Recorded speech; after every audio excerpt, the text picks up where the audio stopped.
They were not fools. Say that first, because the story only works if you throw out the cartoon version of it. German intelligence officers in 1943 could read a balance sheet as well as anyone alive. They knew the tonnage coming out of American shipyards.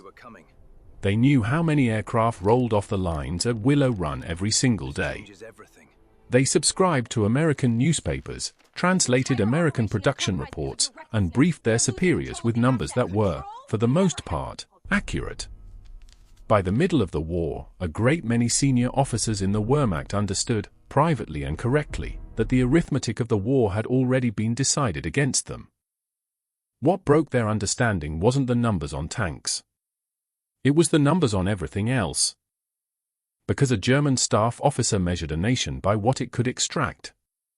A war economy, in his mind, was a machine for taking things away from people, their labor, their food, their sons, their years, and the country that could take the most before it cracked was the country built to win. Germany had spent a decade perfecting extraction. It was, by that definition, the most serious nation on the planet, and the men running it were proud of it. Then they looked across the Atlantic and found a country spending its war budget in reverse. Cargo ships crossing a submarine-infested ocean carrying things that killed no one. Soda. Dental equipment. Photographic film for soldiers' letters home. Coffins going the wrong direction, back toward the men who'd sent their sons away, instead of forward toward the enemy. None of it made sense inside their model of war.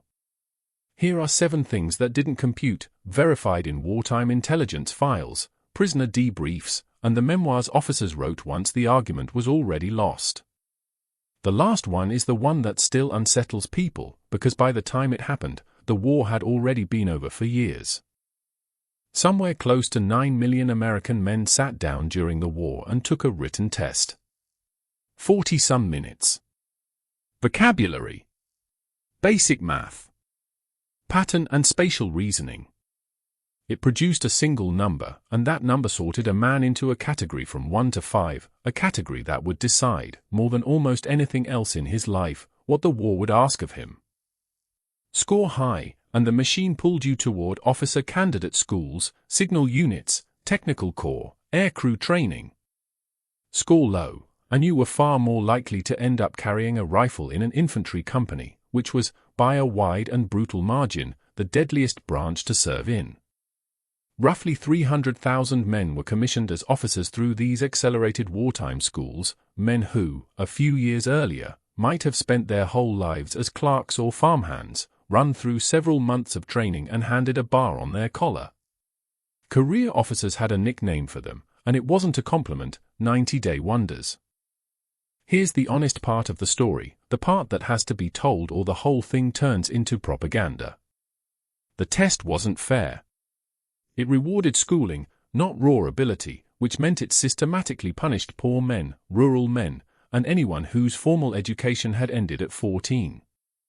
And because the highest scorers were funneled away from the infantry, the branch that bled the most was disproportionately staffed with the men the system had graded as the least capable. Officers complained about this bitterly while the war was still being fought, and they were right to. But strip away the flaws and look at the underlying idea. This was an attempt, at the scale of an entire nation, to locate the individual talent scattered across millions of ordinary people and route them to where they'd matter most. It assumed ability didn't belong only to the sons of the right families or the graduates of the right academies, that it might be sitting in a tenant farmer's kid in Arkansas or a garage mechanic's son in Ohio, and the job of the state was to go find it. Germany had an officer corps built on tradition, on institutional pedigree, on a professional class choosing its own heirs. It was an excellent system by its own standards. It was not, and was never intended to be, a search through the entire population. Nobody in the German High Command ever proposed testing every conscript in the Reich to see what he might secretly be capable of. The thought didn't occur to them, because the question underneath it, what is every single one of our people worth, individually, wasn't a question their system asked. By 1944, the number of American women in paid employment had climbed from around 12 million before the war to close to 19 million.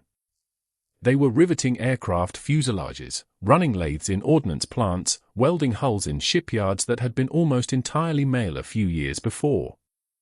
Roughly 350,000 more served in uniform, driving trucks, coding and decoding signals, flying military aircraft from factory to airbase as part of a program that included flying for engine bombers cross-country, work German Air Command would not have imagined putting into female hands. Now here's where the story is usually told wrong, and it matters to get it right. Germany was not a country where women stayed home. Female labor participation in Germany was already high before the war started, and it remained high throughout. That's not the contrast. The contrast is what happened when the labor shortage turned critical and someone had to decide how to fill it. Albert Speer, the man responsible for keeping German war production running, asked repeatedly, and increasingly desperately, for the government to conscript German women into armaments work the way Britain and the United States had. He was turned down. The regime's ideas about what German women were for weren't negotiable, not even against a production shortfall that was actively costing the country the war. Hitler would not authorize it at anywhere near the scale Speer needed. So Germany solved its labor problem a different way.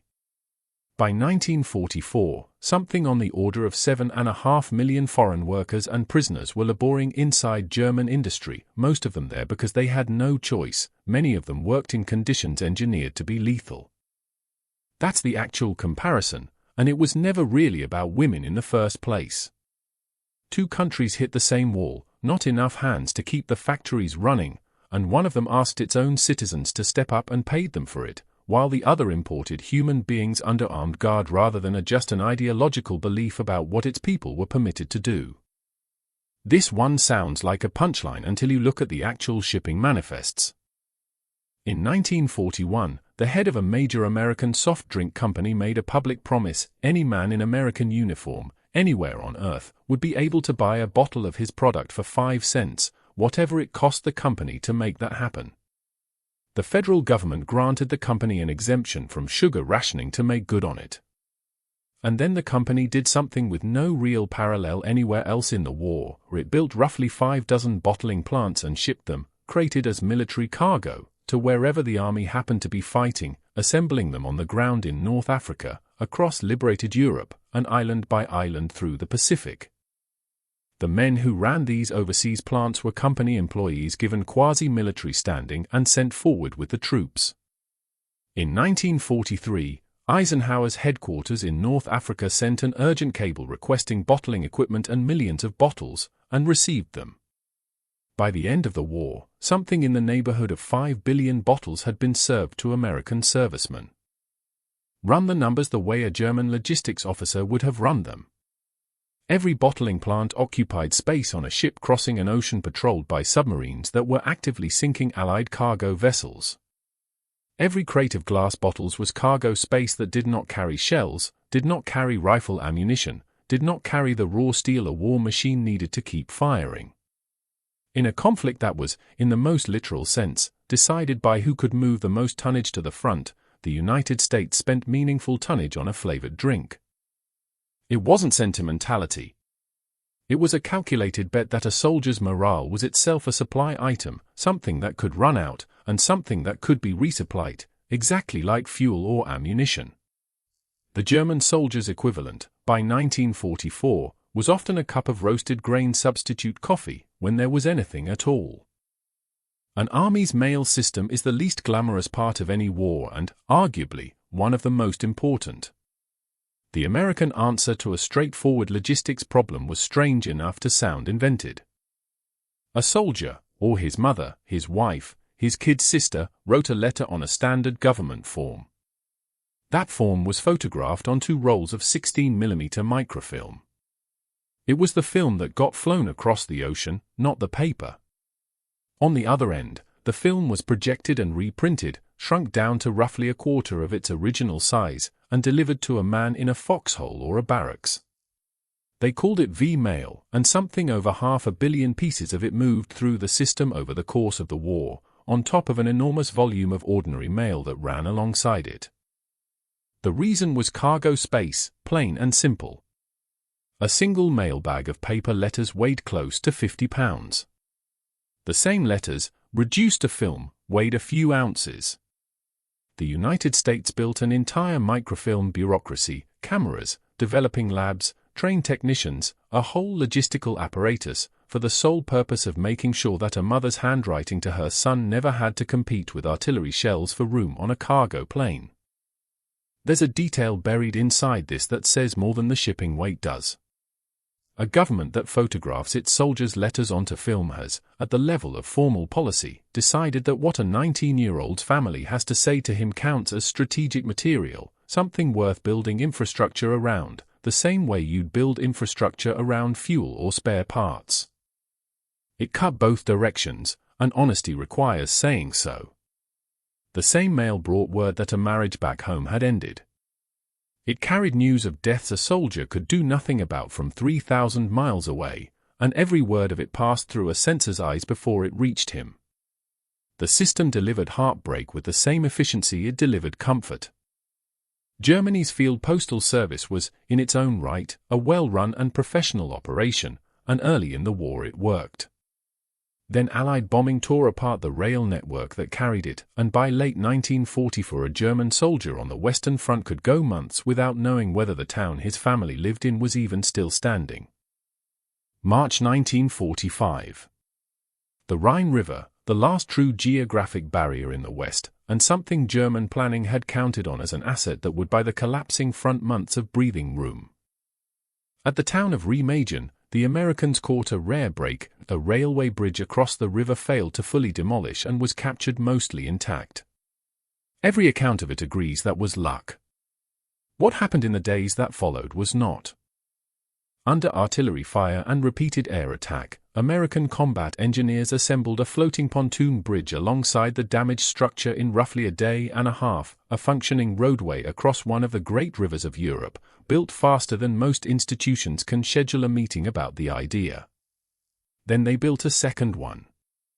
When the original railway bridge finally gave out under the strain and collapsed on the 17th of March, killing engineers who were still working on it, it no longer mattered operationally, the crossing had already stopped depending on it. And Remagen wasn't an isolated stroke of luck repeated by accident. Along the entire Rhine front that same month, American and Allied engineering units threw bridge after bridge across the river at multiple points, faster than German command could reposition to stop any single one of them.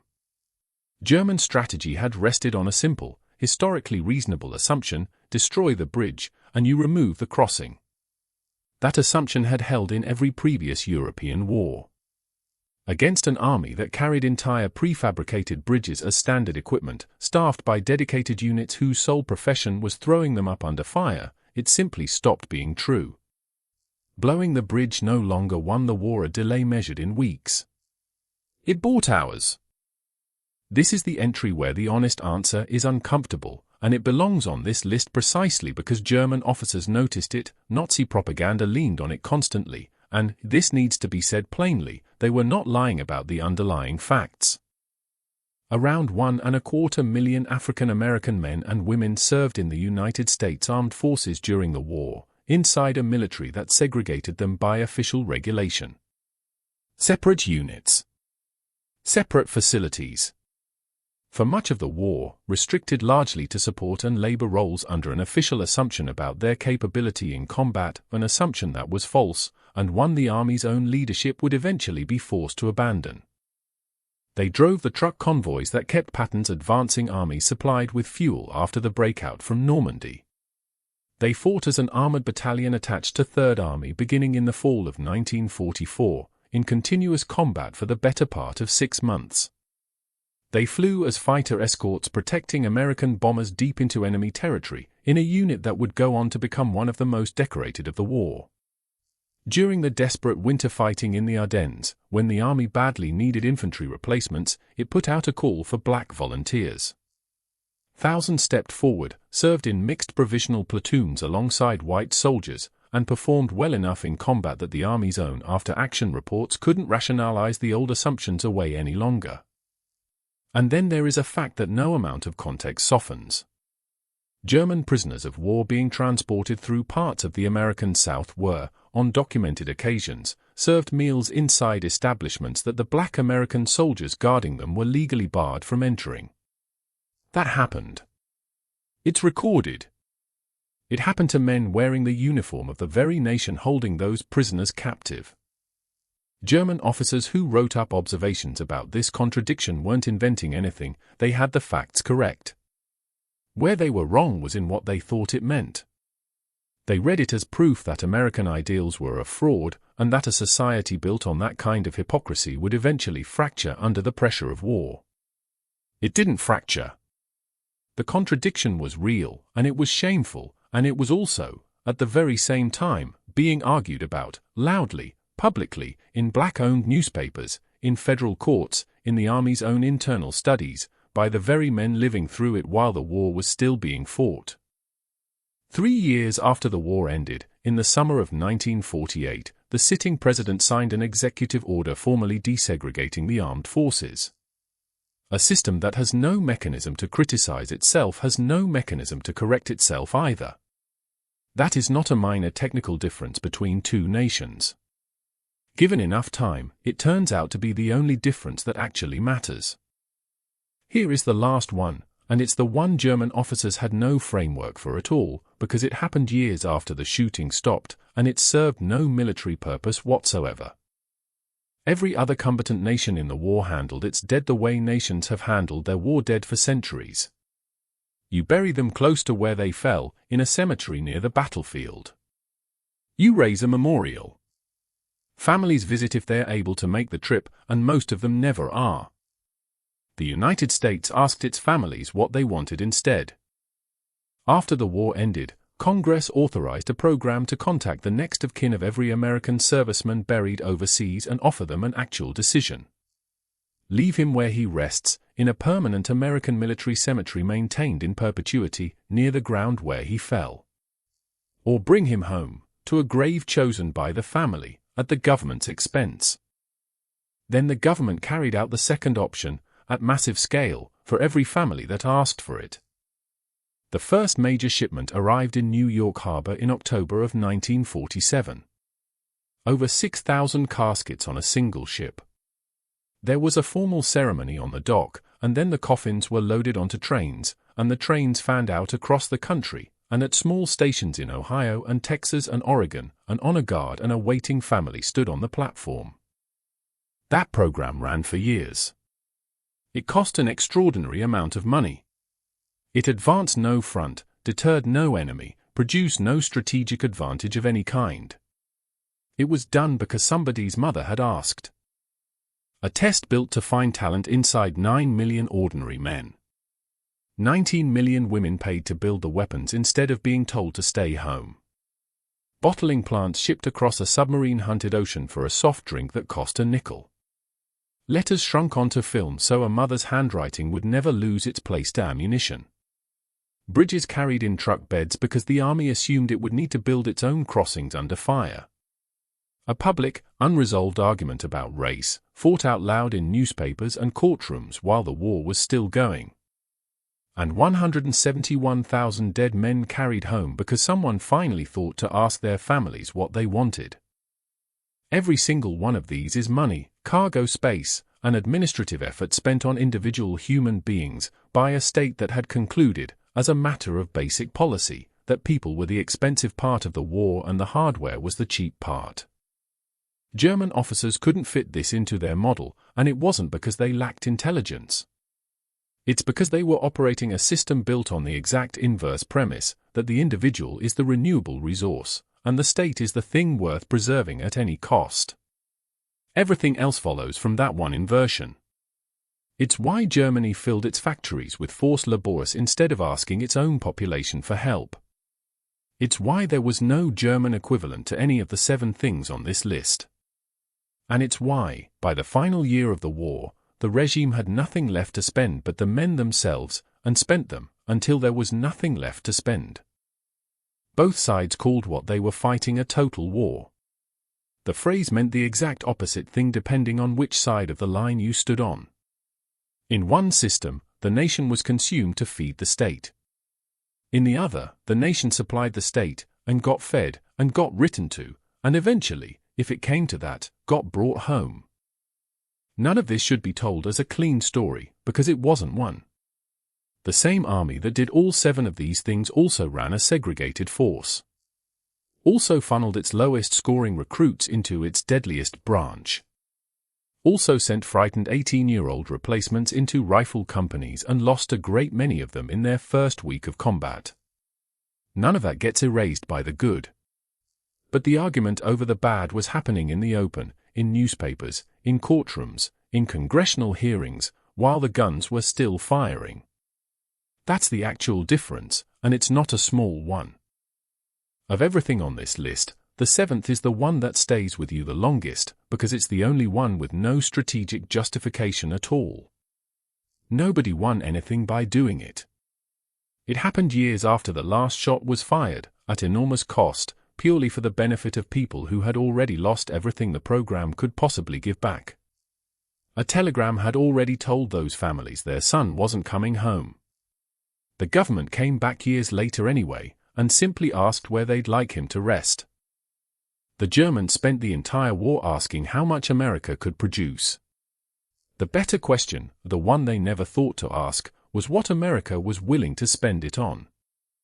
If this changed how you think about what actually won that war, hit like, it puts real history in front of people who want it told the way it actually happened. And subscribe, because there are more of these coming, more decisions nobody thought to write down, more of the war that was won by things that never fired a shot.